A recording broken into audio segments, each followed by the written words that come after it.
जिलापाल भाव जोग देवाई 2 दिन आगु सहर में पहुंचीगले प्रीति मैडम। प्रीति मैडम गोटे नियारा अंदाज थिला। से जेउठिक भी जाउथिले 2-3 दिन आगु से जगह को पलाउथिले आउ बेश बदलाई सहरर स्थिति परखुथिले। तेणु एथर जेतेबेले बदली हैला से 2 दिन आगु आसी सहर में पहुंचीगले। परदिन से सहरर स्थिति परखिबा पई राति रे बाहरी पड़िले। समय थिला शीत दिन राति 11टा।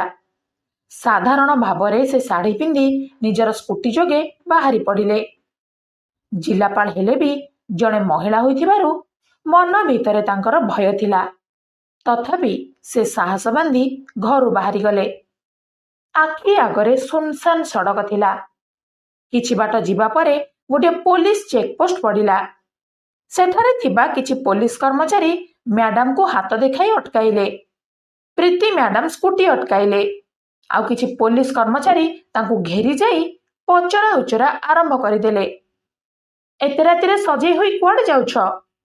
तम साथी आउ के अछंती? रातिरे तमर काम कौन? जने पुलिस मैडम को गाड़ी कागज मागिले। मैडम मना कले कि तांको पाखरे गाड़ीर कागज पत्र नाही। एतिकिरे पछरे छिड़ा होइथिबा जने मद्यप कनेस्टेबल आउ जने पुलिस कर्मचारी को किछि इशारा करी कहिले कि यांको आम पाखकु पठाओ।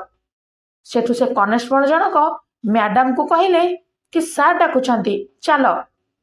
प्रीति मैडम दृढ़ कंठरे कहिले कि जदि किछि जांच करिवार अछि तांको एठाकु डाकंतु। सुनिकी कनेस्टेबल जनक बेश्या बोली कही गालीमंद आरंभ करदेले। राति अधरे सजई होई धंदा करिया पई बाहरिच, टिके लाज लागुनी? चाल मो सहित, सार डाकुछंती। सेठु मैडम से कनेस्टेबल सहित गले। पुलिस बाबूंगा पाखरे पहुंचिबा परे से प्रीति मैडम को गोड़ठू मुह पर्यंत गाड़ी गाड़ी अनेइले। जिलापाल मैडम नुआ होइथिबारु इन्स्पेक्टर तांको चिन्हि पारिलेनी। कहले गाड़ी कागज नहीं तो फाइन देबाकू पड़िबो। प्रीति मैडम पचारिले कि केते टंका फाइन? इन्स्पेक्टर कहिले 5000 टंका। मैडम पचारिले कि एते टंका कौन पाई? इन्स्पेक्टर कहिले कि हाँ हाँ सेतिक टंका देबाकू पड़िबो, नहेले पुणी कौन? मैडम पचारिबाकू इन्स्पेक्टर कहिले कि न दे पारिले गाड़ी एठारे छाड़िकी पलाओ। गाड़ी दरकार जदि थानारू नहीं जीवो। सेठु प्रीति मैडम कहिले मते जल्दी जीवार अछि, छाड़ी दियंतु। हेले इन्स्पेक्टर टिके हसी देई कहिले देख तमे जे काम करबाकू जाउछ से काम एठी भी करि परिबो। एठारे सब व्यवस्था अछि, गाड़ी भी अछि। तुमको गोटे टंका भी खर्च करबाकू पड़िबोनी। बस 5-10 मिनिट रो काम। एमिति एमिति कथा सुनी प्रीति मैडम निजर राग को नियंत्रण करि पारु नथिले। किछि सुनै देबा पई से आगबर हेउथिले।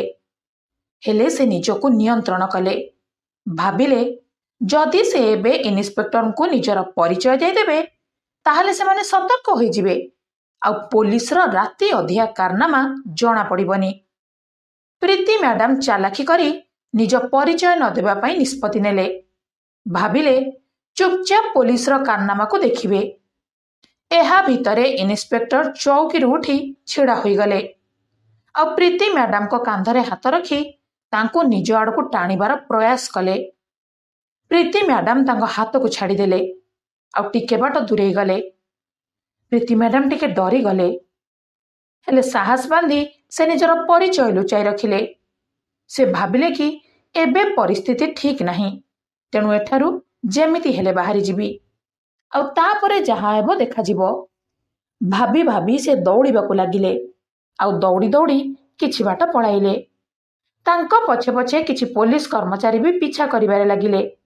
ता सहित पछरु इन्स्पेक्टर चिल्लाउथिले कि गाड़ी को नेई थाना को चलो, तांको गाड़ी से थानारो आसी नियंतु कहिकी से निज चौकीरे बसी पड़िले। तांको पाई एसबु सामान्य आउ नीति दिनिया थिला। प्रीति मैडम पछकु न देखी दौड़ी चलीथिले। दौड़ी दौड़ी से जने जलखिया दुकानी पाखरे पहुंची गले आ तांको दुकान भितरे गोटे कोणरे लुचि गले। से दुकानी तांको दुकान बंद करबाकू जाउथिले। पुलिस कर्मचारी माने आसी दुकानी को प्रीति मैडम कथा पचारिले।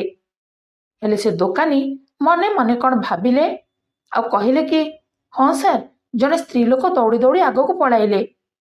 ସେଠୁ ପୋଲିସ ବାବୁମାନେ ପୁଣି ଆଗକୁ ଦୌଡ଼ିଲେ।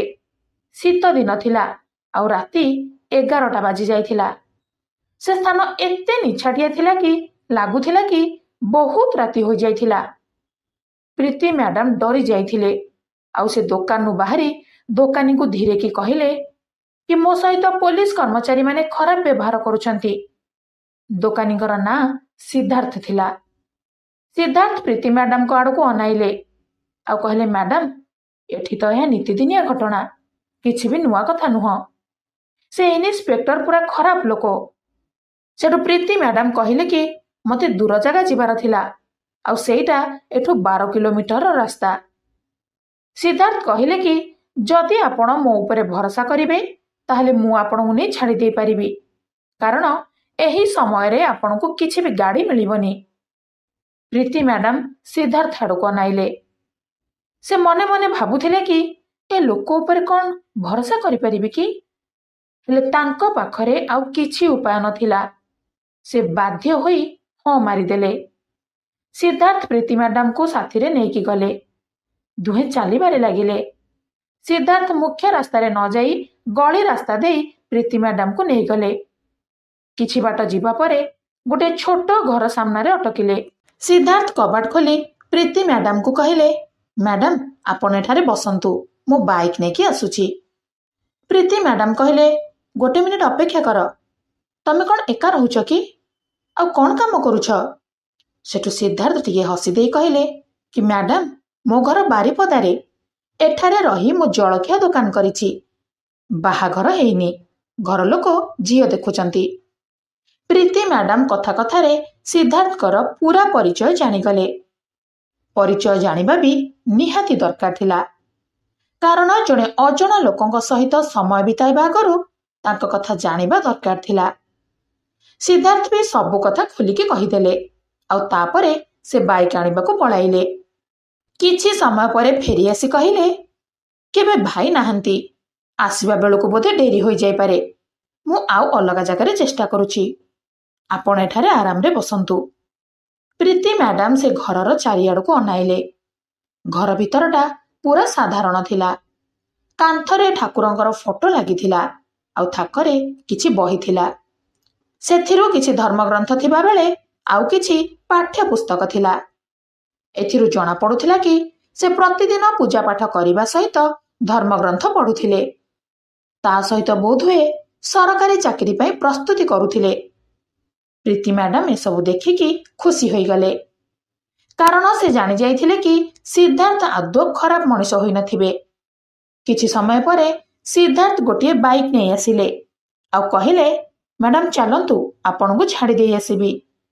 କିନ୍ତୁ ପ୍ରୀତି ମ୍ୟାଡାମ କହିଲେ କି ନାଇଁ ଥାଉ, ଏବେ ରାତି ଅଧିକ ହୋଇଗଲାଣି ଆଉ ବାହାରେ ଥଣ୍ଡା ବି ବଢ଼ିଗଲାଣି, ମୋତେ ଥଣ୍ଡା ଧରିଦେବ।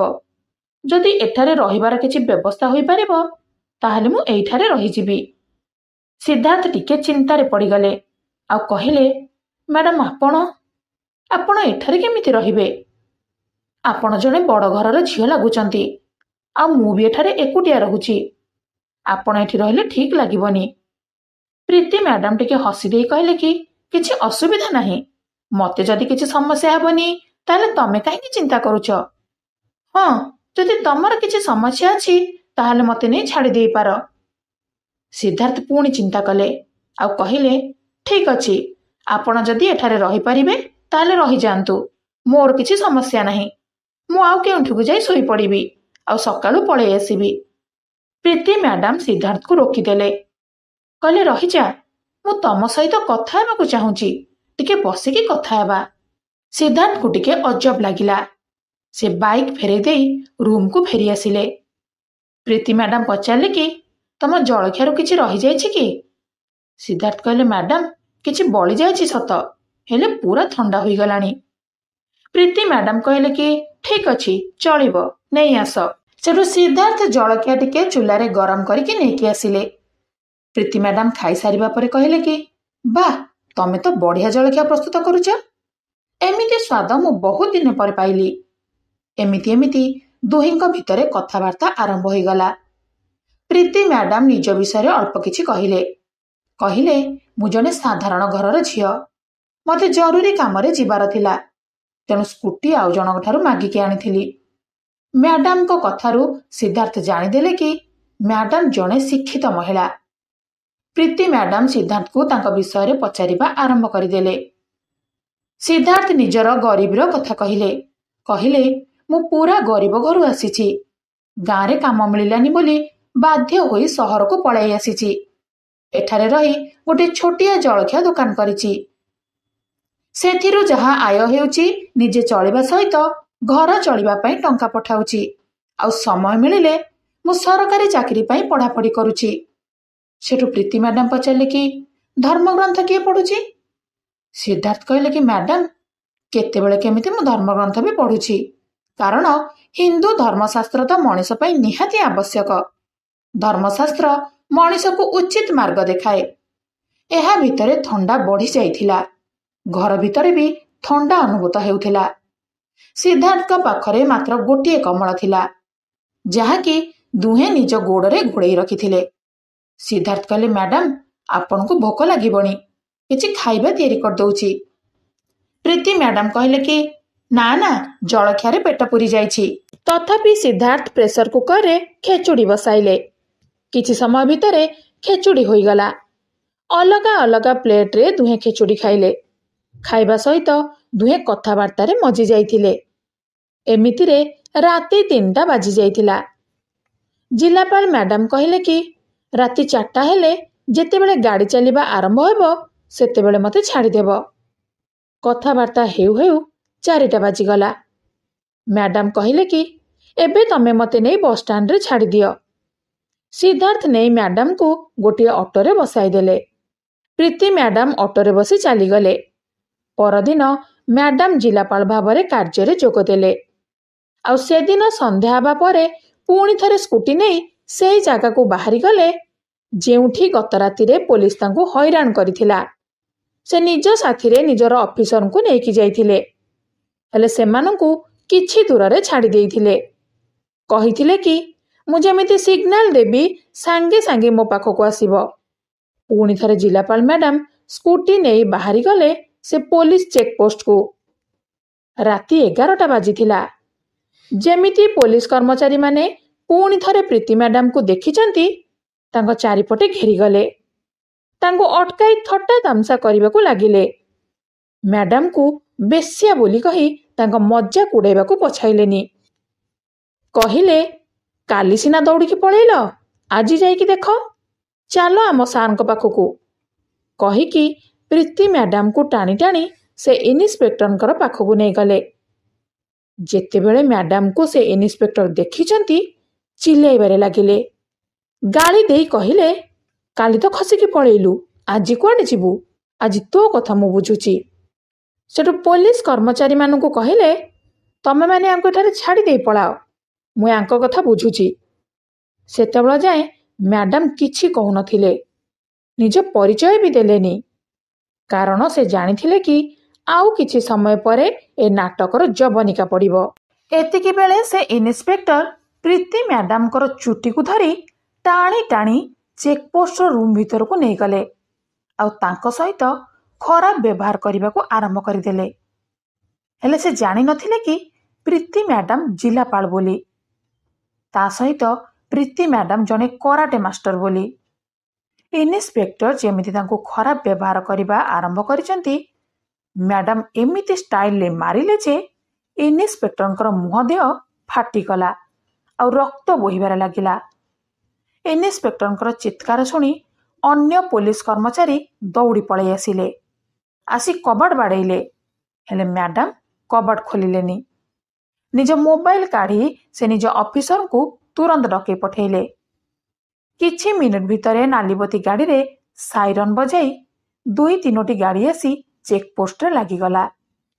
ସେହି ଗାଡ଼ିରେ ଏସପି ବି ଥିଲେ। ଏକାଥରକେ ଏତେ ନାଲିବତୀ ଗାଡ଼ି ଦେଖି ସବୁ ପୋଲିସ କର୍ମଚାରୀ ଡରିଗଲେ। ସମସ୍ତେ ଚୁପଚାପ ହୋଇଗଲେ। ସବୁ ନାଲିବତୀ ଗାଡ଼ିରୁ ଅଫିସରମାନେ ବାହାରି ଚେକପୋଷ୍ଟ ଘର ଆଡ଼କୁ ମାଡ଼ି ଚାଲିଲେ। ମ୍ୟାଡାମ କବାଟ ଖୋଲି ବାହାରକୁ ଆସିଲେ। ଆଉ ସେ ଇନ୍ସପେକ୍ଟରଙ୍କୁ ଘୋଷାରି ଘୋଷାରି ବାହାରକୁ ଆଣିଲେ। ଇନ୍ସପେକ୍ଟର କଥା କହିବା ଅବସ୍ଥାରେ ନଥିଲେ।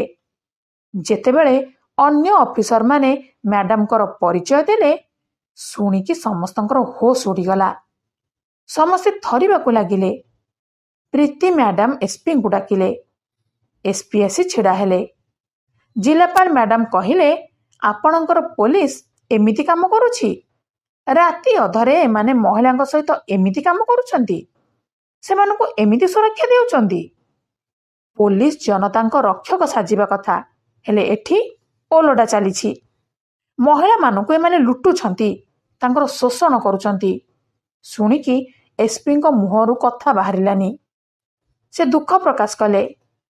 କହିଲେ, ମ୍ୟାଡାମ ଆଗକୁ ଏମିତି ହେବନି।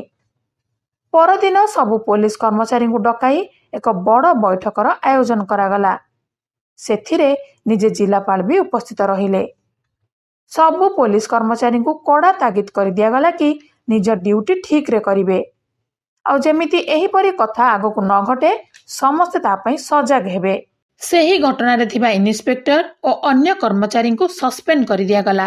ଏସ୍ପି ନିଜେ ପ୍ରତିଦିନ ରାତିରେ ପେଟ୍ରୋଲିଂ କରିବା ଆରମ୍ଭ କରିଦେଲେ। କିଛି ଦିନ ଭିତରେ ପୁରା ପୋଲିସ ବିଭାଗ ସଜାଡ଼ି ହୋଇଗଲା। କିଛି ଦିନ ପରେ ପ୍ରୀତି ମ୍ୟାଡାମ ସିଦ୍ଧାର୍ଥକୁ ଡକେଇ ପଠେଇଲେ। ତାଙ୍କୁ ଏକ ସ୍ଥାୟୀ ଘରର ଚାବି ବଢ଼େଇ ଦେଇ କହିଲେ, ଆଜିଠାରୁ ତମେ ରାସ୍ତା କଡ଼ରେ ନୁହେଁ, ସେହି ଘରେ ନିଜର ରେଷ୍ଟୁରାଣ୍ଟ ଖୋଲ। କାରଣ ତମେ ସ୍ୱାଦିଷ୍ଟ ଖାଇବା ତିଆରି କରିପାରୁଛ। ତା ସହିତ ତମ ସ୍ୱପ୍ନ ପୂରଣ କର। ମ୍ୟାଡାମ ଜିଲ୍ଲାପାଳ ବୋଲି ଜାଣି